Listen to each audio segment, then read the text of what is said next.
ETF index mutual funds నేర్చుకుని stock మార్కెట్లో రాణించాలనుకుంటున్నారా? వెంటనే ఈ నెంబర్కి కాల్ చేయండి. నా కూతురు అమ్మా విననీకే చాలా చెత్తగా ఉంది. నువ్వు నాన్నని ప్రియుడు ప్రియుడు అనడం. అసలు మీ మదర్ తెలిస్తే అసలు ఏంటి అసలు ఆమె పరిస్థితి ఒకసారి ఆలోచించావు అసలు నువ్వు? హలో బాస్, మీరేం నాకు క్లాస్ పీకాల్సిన అవసరం లేదు, నాకు పీపుల్ చెప్పాల్సిన అవసరం లేదు, ఓకేనా? ప్రపంచంలో చాలా సమస్యలు ఉన్నాయి. అది అలాంటిది ఇప్పుడు ఈ చెత్త సమస్యను మనం తీసుకున్నాం. What the hell is happening here? I'm done.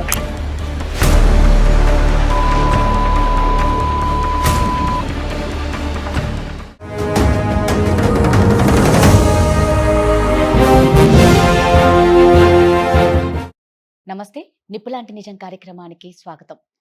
నిజంగా ఇప్పటి కాలంలో అండి ఎవరికి కూడా బంధాలకు విలువ లేకుండా పోతుంది, ఏ బంధానికి కూడా. ఇక ప్రేమ విషయానికి వస్తే వాయి వరుస లేకుండానే ఎవరిని పడితే ఎలా పడితే అలా ప్రేమించడం, ఎలా పడితే అలా చంపుకోవడాలు అన్నీ అలాగే కనిపిస్తున్నాయి. అయితే ఈ రోజు మన దగ్గరకు వచ్చినది బాధితులు ఎవరు అంటే ఒక తండ్రి. 44 ఏళ్ల వయసున్న తండ్రిని 23 ఏళ్ల కూతురు ప్రేమిస్తుందంట. విననికి చాలా అసహ్యంగా ఉంది కదా, మాకు కూడా అలాగే ఉంది. సో దీని గురించి మనతో మాట్లాడడానికి మన లైఫ్ కోచ్ రామ్మెట్టు గారు ఉన్నారు, అడ్వకేట్ కృష్ణకాంత్ గారు ఉన్నారు. వారితో ఒకసారి మాట్లాడదాం. నమస్తే అండి. నమస్తే. నమస్తే. సో నేను ఇందాక అన్నట్లు 44 ఏళ్ల తండ్రిని 23 ఏళ్ల కూతురు ప్రేమిస్తుందని ఆ తండ్రి మనల్ని కాంటాక్ట్ అయ్యారండి.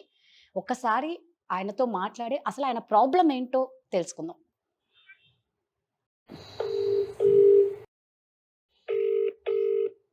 హలో హలో రమేష్ గారా అండి?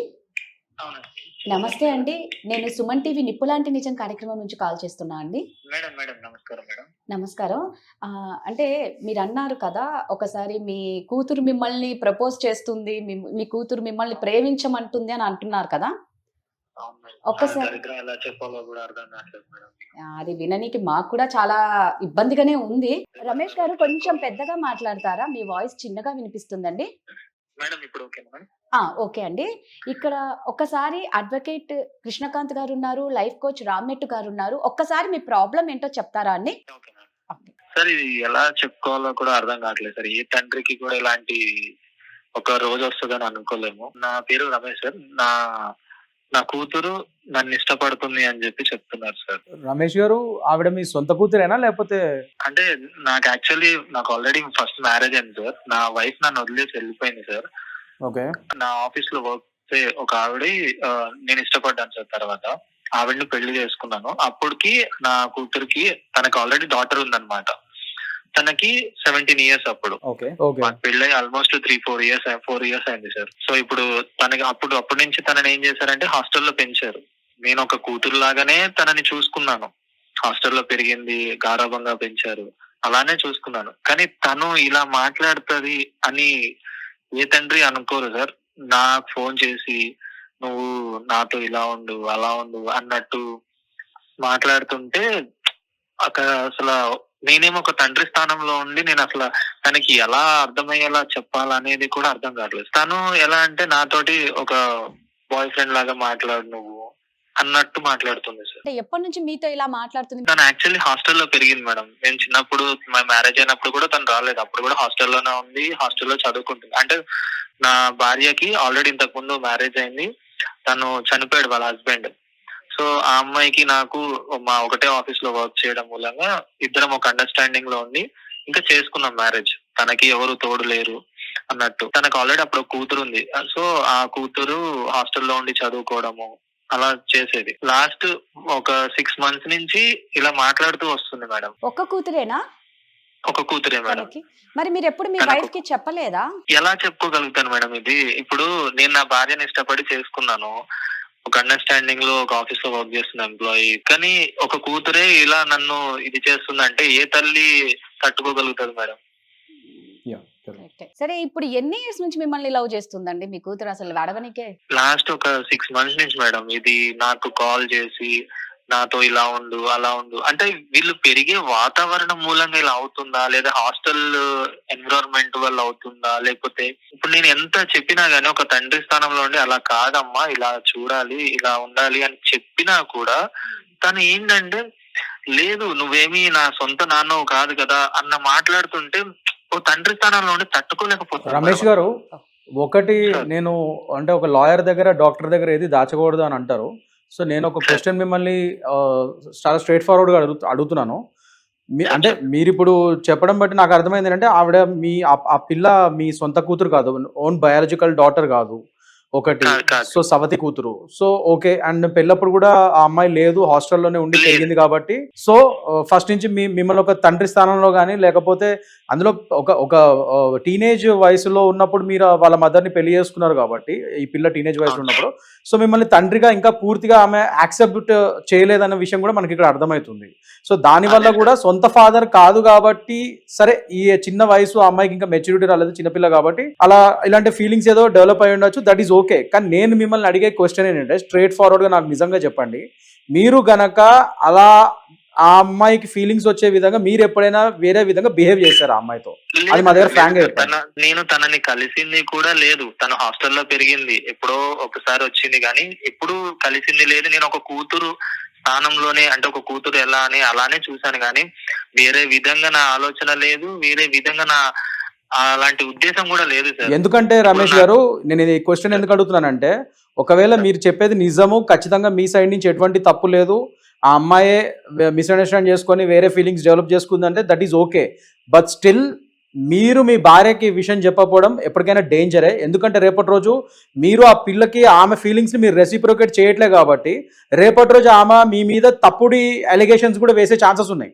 అండ్ ముఖ్యంగా ఇవాళ రోజు ఇప్పుడున్న బిఎన్ఎస్ సెక్షన్స్ ప్రకారం, భారతీయ న్యాయ సంహిత సెక్షన్స్ ప్రకారం రేప్ ఎలిగేషన్స్ కానీ లేకపోతే సొంత కూతుర్లు కానీ లేకపోతే సవతి కూతుర్లని ఇట్లాంటి ఎక్స్ప్లాయిట్ చేసే విధంగా ఏమైనా ఎలిగేషన్స్ పడితే మాత్రం చాలా సివియర్ పనిష్మెంట్స్ ఉంటాయి దానికి మీకు. సో మీరు తప్పు చేయకపోయినా, ఇప్పుడు మీరు చెప్పే మాటలు బట్టి మీరు నిజంగా తప్పు చేయలేదని అంటున్నారు. So I will go with your word right now. So మీరు ఏం తప్పు చేయకపోయినా రేపటి రోజు మీరు ఇది దాచిపెడితే ఆ అమ్మాయి రేపటి రోజు ఏమైనా ఫాల్స్ ఎలిగేషన్స్ చేస్తే మీరే ఇరుకాట్లో పడతారు చాలా. So whatever it is మీ భార్యతో క్లియర్గా కూర్చొని మాట్లాడండి. అండ్ ముఖ్యంగా అది ఎలా మాట్లాడాలి ఏంటంటే నాకంటే ఎక్కువ ఇక్కడ లైఫ్ కోచ్ సార్ ఉన్నారు, ఆయనతో ఒకసారి మాట్లాడండి. Sir can guide you more better ఈ విషయంలో మాత్రం. కానీ లీగల్ పరంగా మాత్రం it will be a problem. మీరు తొందరగా ఈ విషయాన్ని సాల్వ్ చేసుకుంటే మంచిది అన్నది నా ఉద్దేశం. ఒకసారి సార్తో కూడా మీరు మాట్లాడండి. రమేష్ గారు, నాకు ఇంకో క్వశ్చన్ ఉందండి. మీరు పెళ్ళైనాక అసలు ఎన్నిసార్లు కలిసారండి ఈ అమ్మాయిని, మీ కూతుర్ని? పెళ్ళైనాక 1-2 సార్లు సార్. మీరు మేజర్ గా కలవలేదు సార్ అసలు. రైట్, మీరు కలిసిన ఈ 1-2 సార్లు తన బిహేవియర్ లో ఏమైనా అబ్నార్మాలిటీ ఏమైనా మీరు చూసారా? అంటే మీతో కొంచెం క్లోజ్ గా ఉండడము? అదే సార్, నేను ఒక తండ్రి స్థానంలో ఉండి ఎలా చూసుకోవాలో అలా నేను చూసుకుంటున్నాను. కానీ తను మాత్రము నా దగ్గర తండ్రి అని పిలవదు, నన్ను పేరు పెట్టి పిలుస్తుంది సార్. ఓకే. నేనేంటి అంటే ఇప్పుడు హాస్టల్లో పెరుగుతుంది కదా కూతురు, అంటే నాకు పిల్లలు లేరు సార్. నా ఫస్ట్ భార్య నన్ను వదిలేసి వెళ్తుందా, నాకు పిల్లలు లేరు. సో ఇది హాస్టల్లో పెరుగుతుంది కదా, సో వచ్చింది ఒక్కసారైనా సరే గారాభంగా చూసుకున్నాను సార్. ఒక తండ్రి స్థానంలో ఉండి చూసుకున్నాను కానీ తను నాతోటి ఏంటి రమేష్ అన్నట్టు అలానే మాట్లాడేది నాతో. మీకు ఆమె కూతురు అనే ఫీలింగ్ ఉంది కాబట్టి మీరు తండ్రి లాగానే ఆలోచించి దగ్గర తీసుకొని ఉండొచ్చు. కానీ ఇప్పుడు ఆ అమ్మాయి ఫీలింగ్ లేదు చూడండి మీద. లేదు సార్, తను ఎట్లా అంటే అదేంది అలా మాట్లాడుతావు, ఇదేంది నువ్వు నాతో ఇలా మాట్లాడు, ఇలా ఎందుకు మాట్లాడట్లేదు, నువ్వు నా సొంత నాన్నవేం కాదు కదా అంటే. ఇప్పుడు ఇవన్నీ నా భార్యకు నేను చెప్పుకోలేను కదా సార్. తను బాధపడుతుంది. ఇప్పుడు ఈ ఒక కూతురు అనే వ్యక్తి, ఇప్పుడు తనకి కూడా తన కూతురు అంటే చాలా ఇష్టం. అరే నీ కూతురు ఇలా చేసిందంటే ఇప్పుడు తనేమనుకుంటది, నువ్వేదో చేసావన్న ఇదిలో తన వెళ్తది. కానీ ఒక కూతురికి మనం నచ్చ చెప్పుకుని తనని మార్చాలని నేను అనుకున్నా. కానీ నేను తనకి ఎంత చెప్పినా గానీ లేదు, నువ్వు నాకు తోటి ఇలానే ఉండు, నాతో ఇలా ఉంటే నేను సంతోషంగా ఉంటాను అన్న విధంగా మాట్లాడుతుంటే ఏ తండ్రి కన్నా సరే ఎలా చెప్పినా వినని పక్షాన్ని ఏం చేస్తాం సార్. ఇప్పుడు నేను చెప్పాల్సినంత వరకు నేను చెప్పగలిగాను సార్, ఇంకా నా వల్ల కాలేదు. అందుకే నేను సుమన్ టీవీ ద్వారానే తనతో చెప్దాము అంటే ఒకసారి ఇక్కడ గైడెన్స్ తీసుకుందాము సార్ మేడం ద్వారా అని చెప్పి నేను కన్సల్ట్ అయ్యాను సార్. ఇది రమేష్ గారు ఖచ్చితంగా హెల్ప్ చేస్తామండి. కానీ ఒక్క విషయము, మీరు ఫస్ట్ ఆఫ్ ఆల్ తను చెప్తే తను బాధపడుతుందేమో మీ వైఫ్ కి అనేసి మీరు ఆగకండి. మన అడ్వకేట్ గారు చెప్పినట్టు ఫస్ట్ మీరు చెప్పండి. ఎందుకంటే తను బాధపడుతుందేమో అని మీరు చెప్పకుండా ఉన్నారంటే రేపు పొద్దున మీరే ఎరుగుతారు ఈ కేసులో. సో ఫస్ట్ అది చెప్పండి. బట్ దీనికి ఖచ్చితంగా మనం సొల్యూషన్ అయితే తీసుకొని వద్దామండి. మరి రమేష్ గారు ఒకసారి మీ అమ్మాయికి కాల్ కలుపుతారా? మేడం ఇప్పుడే కలుపుతాను. आप जिस व्यक्ति से बात कर रहे हैं उसने आपकी कॉल को होल्ड पर रखा है। कृपया लाइन पर बने रहें। పిలవలేదు The నాన్న person you పిలవలేదు are speaking with and has more put important your ఈయన call on వాళ్ళ hold. వైఫ్ బాధపడుతుంది అని ఈయన భయపడి చెప్పట్లేదు. హలో, హలో రమేష్ చెప్పు. నాన్నని పిలవడానికి కూడా నీకు ఎందుకు? నాన్నని పిలవమన్నాను కదా నీకు, రమేష్ అని పిలుస్తావు ఎన్నిసార్లు చెప్పినా. ఇప్పుడేంటి నేను చెప్పిన కాన్సెప్ట్ నచ్చి కాల్ చేసావా? నీకు నేను ఎన్నిసార్లు చెప్పినా, ఎంతలా నచ్చ చెప్పినా నీ మైండ్ లో ఈ ఆలోచన మారదు. నీకు చెప్పి చెప్పి చెప్పి చెప్పి నాకు అవ్వట్లేదు. కొంచెం ఈ జనరేషన్ కి తగ్గట్టు ఆలోచించు. నువ్వేమన్నా నా సొంత తండ్రివా? కాదు కదా. జనరేషన్ అని మాట్లాడుతూ ఈ జనరేషన్ లో పుట్టిన వాళ్ళకైనా కుమ్ములు వస్తాయా?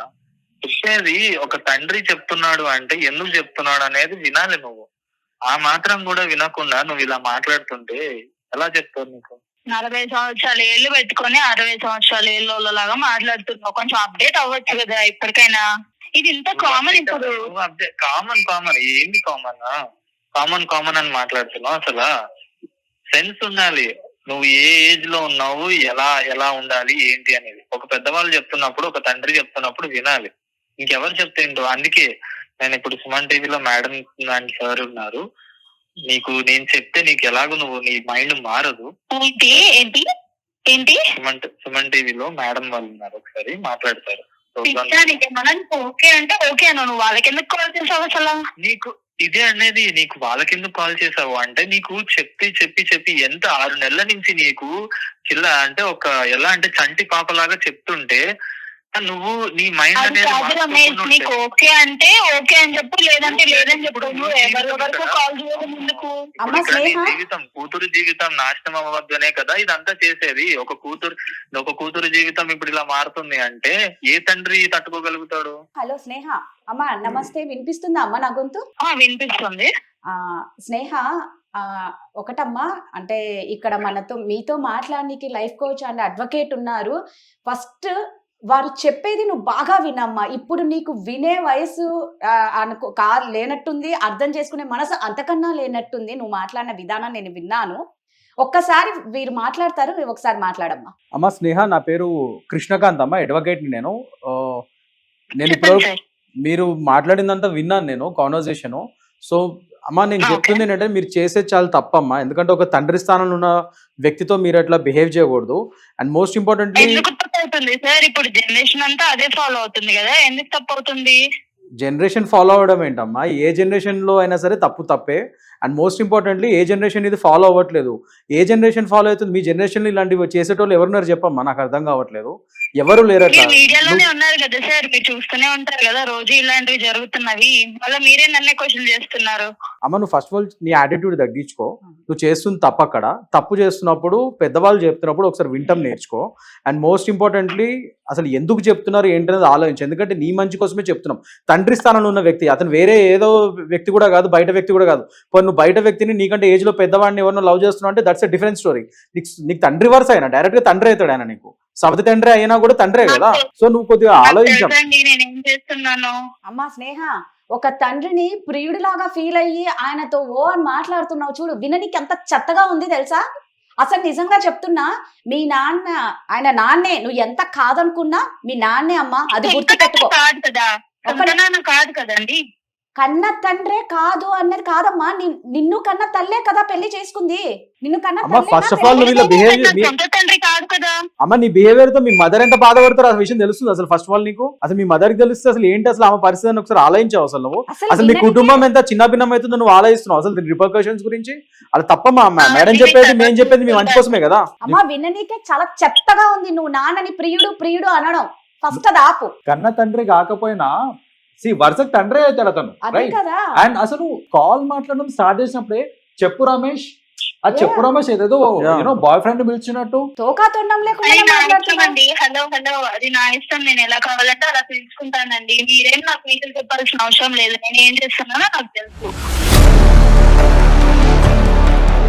స్నేహ నేను చెప్పేది ఏంటంటే నువ్వు ఫస్ట్ ఆల్ నీ యాటిట్యూడ్ తగ్గించుకో అమ్మా.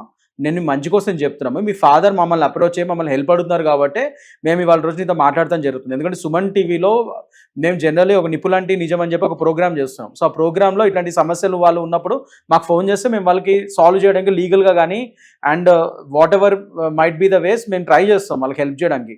సో నువ్వు చేస్తుంది తప్పు, రేపటి రోజు దీని పర్యావసనాలు నీకు అర్థం కావట్లేదు, అది తెలియజేయడానికి. ఎందుకంటే మీ ఫాదర్ భయపడుతున్నారు, బాధపడుతున్నారు.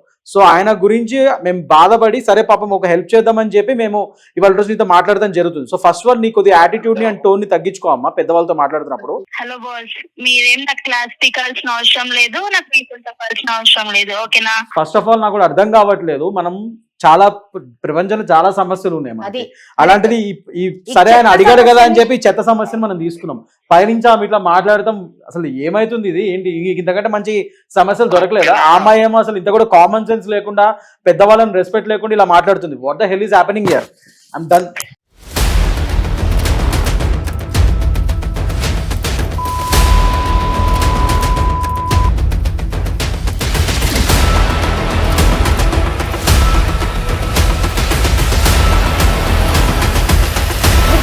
కూర్చోండి, please. ఇప్పుడు ఇది చెత్త సమస్య కావచ్చు. అవునవును, కాదు, కరెక్ట్ అండి, కరెక్ట్. ఇది చెత్త సమస్య కాదు. ఏమంటే లేడీస్ కొద్ది కామన్ సెన్స్ ఆమెకు ఉండాలి కదా, ఒక అమ్మాయి అయ్యండి అదేండి. ప్లీజ్ మైక్ పెట్టుకోండి. కాదు కాదు కాదు కాదు కృష్ణకాంత్ గారు, ఇది కరెక్టే, ఇది ఒక చెత్త సమస్య. కానీ దీనికి ఒక సొల్యూషన్ ఇవ్వాల్సిన బాధ్యత మనది. సమాజంలో ఇలా చాలా మంది ఉన్నారండి. ఇప్పుడు ఆ ఫాదర్ ఆ మదర్ ఇబ్బంది పడుతున్నారు, ఇలాంటి అమ్మాయిలు ఎంత మంది ఉన్నారు. కరెక్టే అండి, but the way she speaking అది చాలా తప్పు కదా. అది తప్పు చేస్తున్న ఆమెకి మనం మంచి చెప్తుంటే పెద్దవాళ్ళం ఏంటి, she has to understand that. Minimum common sense లేదు. స్నేహ, నేను నీకు లాస్ట్ టైం చెప్తున్నానమ్మా, మీ మంచి కోసం చెప్తున్నాం. ఇప్పుడు నువ్వు కొద్దిగా జాగ్రత్తగా విను. నెక్స్ట్ నేను కానీ సార్ కానీ మేడం కానీ మాట్లాడేది క్లియర్ గా విను. లేదంటే దీని పర్యావసనాలు లీగల్ గా కూడా చాలా గట్టిగా వెళ్తాయి. I will make sure that I will take action on you. That's a different story. But నువ్వు ఫస్ట్ పెద్దవాళ్ళు కాబట్టి చెప్పేది విను ఒకసారి క్లియర్ గా. బేసిక్లీ ఇప్పుడు ఈ అమ్మాయి ఉన్న ఏజ్ కి మనం ఎన్ని చెప్పినా వినటానికి టైం పడుతుందండి. సో ఇలాంటి సమస్యని ఆ అమ్మాయి జీవితం లైక్ యూనో నాకేంటంటే ఇప్పుడు అందరినీ పబ్లిక్ చేసేసి మనం ఇప్పుడు మాట్లాడి ఆమె పరువు పోవడం నాకు ఇష్టం లేదు. సో బెస్ట్ ఏంటంటే ప్లీజ్ దీన్ని ఇక్కడికి ఆపేద్దాం మనము, ఇది ఆఫ్ ద రికార్డ్ చూద్దాం మనము. ఖచ్చితంగా అమ్మాయిని పిలిపించి వాళ్ళ ఫాదర్ని కూడా పిలిపించి let us try to get a solution. కానీ ఇలా పబ్లిక్ అయితే చేయొద్దు. ఆ అమ్మాయి ఎంత రూడ్ గా మాట్లాడినా కూడా at the end of the day ఒక అమ్మాయి, ఆమెకి ఫ్యూచర్ ఉంది, నాకు ఆ ఫ్యూచర్ మీద ఇంపాక్ట్ పడటం ఇష్టం లేదు. Exactly. So let us do it off the that is better. Of the record చేద్దామండి ఇది. ఎందుకంటే అమ్మాయికి చెప్తే అర్థమయ్యే పరిస్థితులు లేదు. డైరెక్ట్ ఫేస్ టు ఫేస్ పిలిచి వాళ్ళని ఒకసారి మాట్లాడితే బెటర్ అనిపిస్తుంది నాకు కూడా. That will be better. Sure, okay అండి. మీరు ఏం చేసుకుంటారో అది చేసుకోండి, నాకైతే అవసరం లేదు, నేనైతే కాల్ కట్ చేస్తున్నాను. మినిమం రెస్పాన్సిబిలిటీ లేదు. అసలు ఏంటి ఇలా ఎంత మంది ఇదే అమ్మాయిలు. సార్, ఇదే సార్. అదే చెప్తున్నా, యాటిట్యూడ్ పరంగా చాలా ప్రాబ్లమాటిక్ గా ఉంది. ఆ అమ్మాయికి she needs some behavioural therapy also sir. ఏంటి రమేష్ గారు మీరు ఏదో చెప్తున్నారు? ఇదే మేడం, ఇంతలా నేను గత 6 నెలల నుంచి ఒక చంటి పాపలాగా చెప్తున్నా కూడా తను బిహేవియర్ ఇలానే నాతోటి. నువ్వు ఇలా మాట్లాడు, అలా ఎలా ఇప్పుడు చిన్నపిల్ల అండర్ ఏజ్ మైనర్ అంటే మనం కూడా ఇంకా కౌన్సిలింగ్ ఇవ్వచ్చు అండి. ఆ అమ్మాయి ఇప్పుడు షీఈ్ మేజర్ కదా, ఆమెకు తెలుసు ఏం చేస్తుంది. ఎంత అండి ఏజ్? 23 ఎంత ఉంటుంది అమ్మాయికి ఇప్పుడు? ఎగ్జాక్ట్లీ 22 అంటే she's not a small age. తనకి తెలుసు కదా మంచి చెడు తెలిసి ఉండాలి. పెద్దవాళ్ళు చెప్పినప్పుడు అర్థం చేసుకోవాలి కదా. జనరేషన్ అని పైనుంచి మనతోనే వితండవాదాలు చేస్తున్నారు. అసలు అమ్మాయి అదే సార్, ఇదేంటంటే హాస్టల్లో పెరగడం వల్ల కొంచెం ఈ గారాబం చేయడం వల్ల ఇట్లా తయారైంది. ఈ హాస్టల్ కల్చర్ ఒకటి, ఈ బయట ఎక్కడ హైదరాబాదేనా అండి? ఇక్కడేనా? ఇక్కడే సార్, ఈ హైదరాబాద్ ఇక్కడ ఈ చుట్టుపక్కల మనకు తెలుసు ఇవాళ రేపు వర్కింగ్ ఉమెన్స్ హాస్టల్ కానీ అది కానీ ఇది కానీ ఇంకా చదువుకునే పిల్లలు కానీ వీళ్ళందరూ అయినో కల్చర్ కూడా చాలా పాడైపోతుందండి. అది చాలా చూసుకోవాలి. పేరెంట్స్ కంపల్సరీ ఇది మానిటర్ చేసుకోవాలి. పిల్లలు ఎక్కడ వేరే ఊర్లలో చదువుకుంటున్నారు కదా సిటీస్ లో అని చెప్పి వదిలేకూడదు. ఇగో మానిటరింగ్ సరిగ్గా లేకపోతే ఇట్లాంటి పర్యావసనాలే మనం చూడాల్సి వస్తుంటది. రమేష్ గారు మీ బాధ మాకు అర్థం అయ్యింది. నిజంగా మీరు చాలా మంచి పర్సన్ అని మాకు క్లియర్ గా, అందుకే మమ్మల్ని కాంటాక్ట్ అయ్యారు. ఇదే మీ ప్లేస్ ఇంకొకరికన్నా తీసుకుని ఉంటే ఎలా ఉండేదో. ఇప్పుడు తన మైండ్ మార్చాలనే మేడం. ఏంటంటే తన లైఫ్ మేడం. ఇప్పుడు మనం ఇవాళ ఉంటాం, రేపు పోతాం మేడం. కానీ ఫ్యూచర్ లో తన కాలం మీద తను ఉండాలి. కొంచెం ఒక ఏజ్ అండర్స్టాండింగ్ రావాలి, ఎవరితో ఎలా ఉండాలి, ఎలా మాట్లాడాలి అనేది తన గురించి ఆలోచించే మేడం. మీ బాగా అర్థమైంది. ఇప్పుడు రామ్ గారు చెప్పినట్లు, కృష్ణకాంత్ గారు చెప్పినట్లు ఇది ఆఫ్ కెమెరా మనం డిస్కషన్ చేసుకుందాం. మీరు ఒకసారి మీ అమ్మాయిని తీసుకొని రండి, ఒకసారి కౌన్సిలింగ్ మేము డైరెక్ట్ గా కౌన్సిలింగ్ ఇవ్వడానికి ట్రై చేస్తాం రమేష్ గారు, దట్ విల్ బి బెటర్. అమ్మాయి వినే పరిస్థితి ఎందుకంటే ఇది డైరెక్ట్ గా కూర్చొని మాట్లాడితే గానీ కౌన్సిలింగ్, ప్రాపర్ కౌన్సిలింగ్ కావాలి అమ్మాయికి. Yeah. ఓకేనా అండి? ఒకసారి మీరు మమ్మల్ని పర్సనల్ గా కలవండి, మీ అమ్మాయిని తీసుకొని రండి, మనం ఒక సొల్యూషన్ ఇద్దాం. ఓకేనా? ఓకే, థ్యాంక్ యూ రమేష్ గారు. ఇది క్లాసిక్ ఎగ్జాంపుల్ అండి. ఏంటంటే అసలు పేరెంట్స్ అప్బ్రింగింగ్ ఎంత ఇంపార్టెంట్ అనేది ఇక్కడ క్లియర్లీ తెలుస్తుంది. ఈ అమ్మాయి చిన్నప్పటి నుంచి హాస్టల్లోనే పెరిగింది చూడండి. అంటే ప్రీవియస్ ఫాదర్ ఉన్నప్పటికీ కూడా చిన్నప్పటి నుంచే హాస్టల్లో పెరిగి హాస్టల్ ఎన్వైరన్మెంట్ లో ఉండి తల్లిదండ్రులు సరిగ్గా చూసుకోక యూనో వాళ్ళ అప్బ్రింగింగ్ అనేది డైరెక్ట్ గా ఇంపాక్ట్ పడలేదు చూడండి.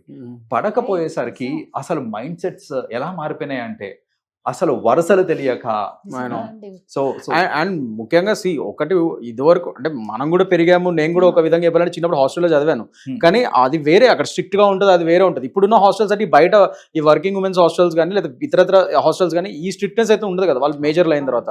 సో వాళ్ళు ఎట్లా విచలవిడిగా వాళ్ళకి స్వేచ్ఛ ఉంటుంది. సిటీస్ లో ముఖ్యంగా ఇక మనకు తెలుసు పబ్ కల్చర్ అని, ఆ కల్చర్, ఈ కల్చర్, అన్ని కల్చర్స్ ఉన్నాయి. సో వాళ్ళకి ఆ విపరీతమైన ఆ చుట్టుపక్కల సర్కిల్ కూడా వాళ్ళందరూ కొద్దిగా అదేంటి దిగజారే విధంగానే బిహేవియర్ గా ఉంటుందని నేనైతే గమనిస్తున్నాను ఈ మధ్య చాలా. అండ్ ముఖ్యంగా ఇప్పుడు మనం చూసుకుంటే ఈ రోజుల్లో ఈ అంతా వీళ్ళకి యువతకి ఏంటంటే వీళ్ళకి ఇప్పుడు వాళ్ళ ఫాదర్ మీద ఈ ఓటీటీ ప్లాట్ఫామ్స్ కూడా రకరకాల మీరు చూస్తే కంటెంట్ ఇట్లాంటి డిస్గస్టింగ్ కంటెంట్స్ కనబడుతున్నాయి. సో అవి కూడా చూసే ఇన్ఫ్లుయెన్స్ అవుతున్నారని కూడా అనిపిస్తుంది నాకైతే. సో ఇన్ఫ్లుయెన్స్ అనేది మల్టిపుల్ సోర్సెస్ నుంచి ఉన్నాయి. అమ్మాయి ఒక మాట అంటుంది, విన్నారా?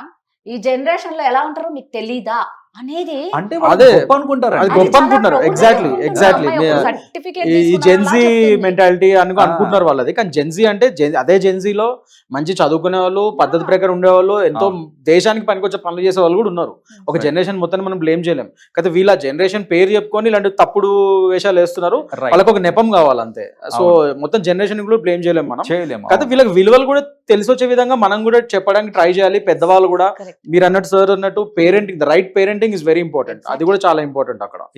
ఇప్పుడు ఈ అమ్మాయి కూడా చూడండి, ఇప్పుడు జనరల్ గా ఇప్పుడు వీళ్ళ సర్కిల్ అంతా ఎలా ఉంటది అంటే, నీకు బాయ్ ఫ్రెండ్ లేడా, అయ్యా ఇంకా బాయ్ ఫ్రెండ్ లేడా అంటే చిన్న బాయ్ ఫ్రెండ్ లేకపోతే ఎగ్జాక్ట్లీ ఆ ప్రెషర్ కూడా ఎక్కువ ఉంటుంది వాళ్ళకి నిజంగా. ఇంకా నీకు ఎవరు లేరా, అదేంటి నీకు గర్ల్ ఫ్రెండ్ లేదా, నీకు బాయ్ ఫ్రెండ్ లేదా అని చెప్పి అంటే ఇట్లా వీళ్ళని ఒక ఈ సొసైటల్ ప్రెషర్స్ కూడా, అంటే సొసైటల్ ప్రెషర్ అంటే మన టైంలో ఇంకా నువ్వు పెళ్లి చేసుకోలేదా అనేది ఉండేది. ఇప్పుడేమో ఇప్పుడున్న జనరేషన్ కి నీకు ఇంకా ఎవరు లేరా, ఇంకా బాయ్ ఫ్రెండ్ లేడా, గర్ల్ ఫ్రెండ్ లేడా అని వాళ్ళ చుట్టుపక్కల వాళ్ళ ఫ్రెండ్సే వాళ్ళని ప్రెషరైజ్ చేసే విధంగా ఉంటుంది. సో దాని పరంగా వీళ్ళు ఏం చేయాలో అర్థం కాక కొందరు ఒక రైట్ రిలేషన్షిప్ దొరక సో ఇలాంటి తప్పుడు ఆలోచనలు కూడా వచ్చే ఛాన్సెస్ ఉన్నాయి సార్ అన్నట్టు. 100% వాళ్ళకి ఏంటంటే ఎంత ఎక్కువ మందితో రిలేషన్ ఉంటే అంత గొప్ప. That is more disgusting. Multiple partners అది ఇది ఏవో చాలా వచ్చాయండి. ఇప్పుడు అంతా నాకు కూడా తెలియదు. అది సిచ్యువేషన్షిప్ అని ఇంకోటి ఏదో చెప్తున్నారు, అవన్నీ ఏవో చెప్తున్నారు. అసలు నేను అసలు పొద్దున్న వస్తే అవన్నీ చూస్తుంటే ఐఎమ్ గెటింగ్ షాక్డ్, అసలు ఏంటివన్నీ అని చెప్పి. సో మీరు అన్నట్టు నిజంగా ఆఫ్ ది కెమెరానే మనం ఒకసారి కౌన్సిలింగ్ ఇచ్చి వాళ్ళకి సొల్యూషన్ ఇస్తాం. ఇట్స్ వెరీ సెన్సిటివ్ మ్యాటర్ అండి. డెఫినెట్ గా మనం ఇది పర్సనల్ గా మాట్లాడితేనే ఆమెకు కూడా బెటర్ గా ఉంటుంది, ఇట్లా ఫోన్ లో మాట్లాడేది కాదు. రైట్. సో ఇదండి, ఇప్పుడు మేము కెమెరా ముందు మేము ఇంకా ఎక్కువ చేయడం బాగోదు అని కరెక్ట్ గా చెప్పారు గెస్ట్స్. సో కాబట్టి నెక్స్ట్ ఎపిసోడ్ లో దీని ఎండింగ్ ఏంటో మేము చెప్తాం. థ్యాంక్ యూ అండి.